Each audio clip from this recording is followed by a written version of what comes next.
Okay? Now, colon cancer. The major issue for colon cancer for us is not actually the treatment of the colon cancer. The major issue for us is the screening. Well, there's two reasons. Colon cancer screening is something that everybody's supposed to be doing.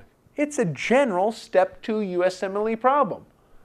Treatment of colon cancer is like, for you and me, is like the treatment of esophageal cancer. You do endoscopy to diagnose it. You have to biopsy. Even if you do a barium study, you need to biopsy. You need to do scope to biopsy. You use a CAT scan to determine the localization or extent of disease. If it's local, you do surgery to cut it out. And if it's extensive, you use chemotherapy with 5-fluorouracil and radiotherapy. Wow, that sounds sort of familiar. Yes, because it's in the Paleozoic of 4 hours ago. 4.5 hours ago. That was 4 tapes ago. Basically, you operate on the local and palliate the diffuse. Chemotherapy and radiotherapy. And it's about that simple. CAT scans are used to diagnose the extent of disease. Biopsy diagnoses the actual histology of the disease. The major issue for us is actually the generalized screening. Now, colon cancer screening has become complex because it's been divided up into a lot of separate subcategories. And that's why it's difficult. Because it is divided up into the general population, people with a family history, people with a little family history, a little more family history, a huge family history. General screening for the general population. You're good until you're 50. After you're 50, time to have the relationship with the right gastroenterologist. Because they're going to go up in places that no one's ever been before. 120 centimeters worth. The number one screening test by far is colonoscopy. Why is colonoscopy far better every 10 years? Infinitely better than sigmoidoscopy. Sigmoidoscopy, even though you may do the sigmoidoscopy every 3 to 5 years, colonoscopy is better. Even though you might do the fecal occult blood, stool for hemoccult blood, fecal occult blood every year, above 50, colonoscopy is better. Which is better? Colonoscopy every year? Or, pardon me, sigmoidoscopy every year or colonoscopy every 10? How about this? What's better? A sigmoidoscope that stays in permanently or colonoscopy every 10 years? Well, the answer is colonoscopy every 10 years is better. Well, what about the chronic indwelling sigmoidoscope? Let's make it like a Foley catheter. Leave it in there all the time. There we go again, 500 channel TV. Hey, Bob, how's it been since you put that satellite dish in? Well, we got all kinds of new channels. History Channel, Comedy Channel, Weather Channel, Cooking Channel, Hunting Channel. Wow, that's interesting. What are you watching now? Well, I'm watching the colon channel. Chronic indwelling. There it is again as part of 500 channel TV.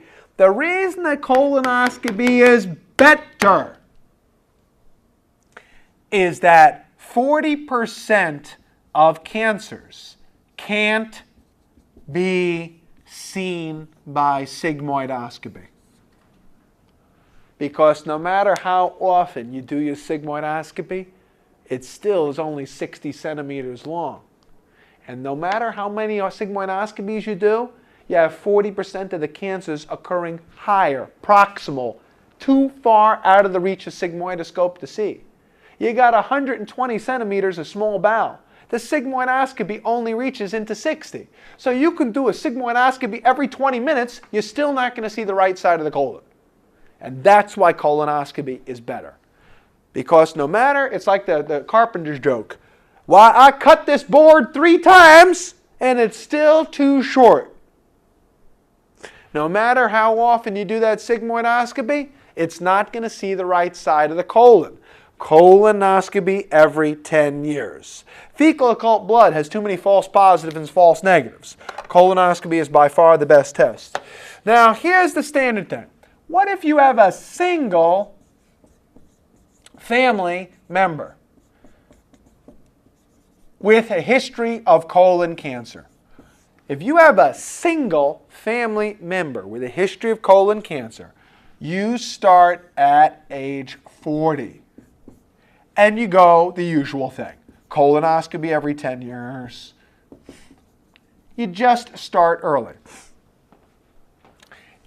10 years, age 40, or 10 years earlier than the family member. If your father had colon cancer at 48, you should start screening at 38. If your mother had colon cancer at 32, you should start screening at 22. If your if your father had colon cancer at 9, you should start to be screened before you were conceived. That's called genetic testing. Genetic testing. You should start either at age 40 or 10 years earlier than the family history if you have one single family. Well, that's because apparently, even though you may think it's fast, it takes 10 years for that polyp to grow up into being a cancer. And that means if you screen them every 10 years, you'll catch that polyp before it grows up into a cancer. Now, what if you have, now I'm starting to sound like one of those mini-series advertisements. What if you have 3 family members, colon cancer, the saga. 3 family members, 2 generations, 1 premature. Tune in next week as we find crescendo genetics. 3 family members, 2 generations, 1 premature. What does it mean for you to be premature? To get it before 50. Has to be 1 premature, early, young. Remember, 40 is practically pediatrics. So premature means under 50 in the family member. 2 generations, 3 family members, 1 premature, a hereditary non-polyposis syndrome. Formerly the Lynch syndromes, for our guy Lynch who's going around there keeping track of all the crescendo genetics. 3 family members, 2 generations, 1 premature. You should start screening at the age of 25 every 1 to 2 years. Start earlier and screen more frequently. If you have really bad genetics, start earlier and screen more frequently.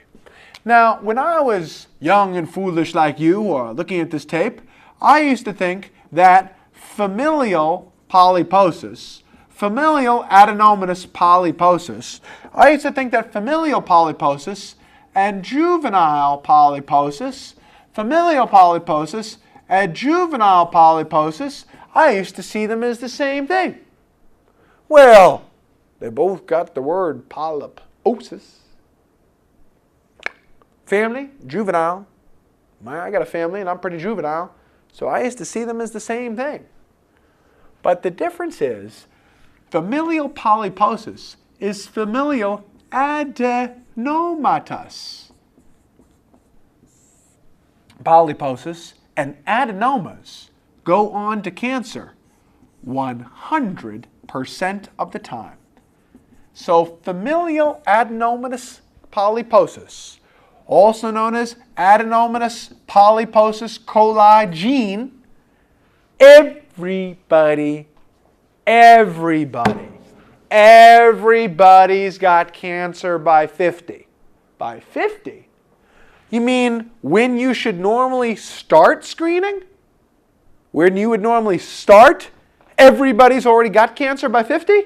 Uh-huh. Ooh, that sucks. Well, juvenile polyposis is very different. Juvenile polyposis is not adenomas, which is another way of saying dysplastic. Juvenile polyposis is hamartomas.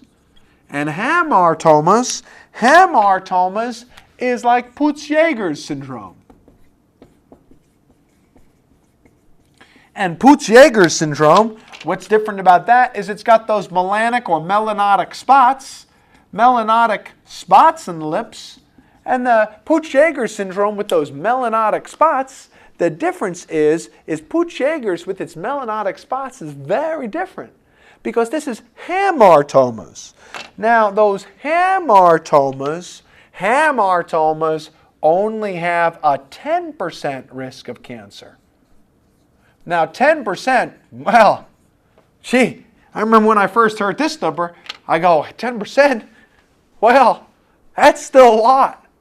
A lot? It's only 10%. Well, I consider 10% still a lot because, well, if it's me, well, it's 100% if it's me because I'm the only one of me I got.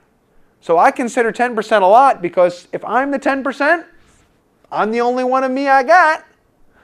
Well, I would think of that as being a lot until you remember that the general population has a 6 to 8% lifetime risk of cancer.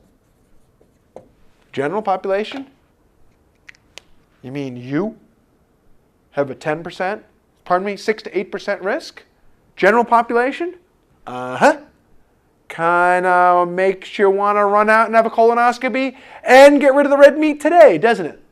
Kind of. General population. So that means juvenile polyposis has only a slightly increased risk above general population. Juvenile polyposis is only a few polyps, a few dozen to a few hundred of polyps, whereas familial polyposis is thousands of polyps. These are people who are covered with polyps in matted sheets. You take out the colon in these people, and it is a big sheet of polyps when you slice it open. And that's why these people, for familial adenomatous polyposis, start getting screened above the age of 12, every 1 to 2 years. Above the age of 12, yep, because they start having polyps by 25. And if you start seeing polyps, time to take that colon out before you get colon cancer. Everybody gets cancer by 50, and half the people have it by 35. Ugh. Juvenile polyposis, a few dozen hamartomas, much less risk than the people who have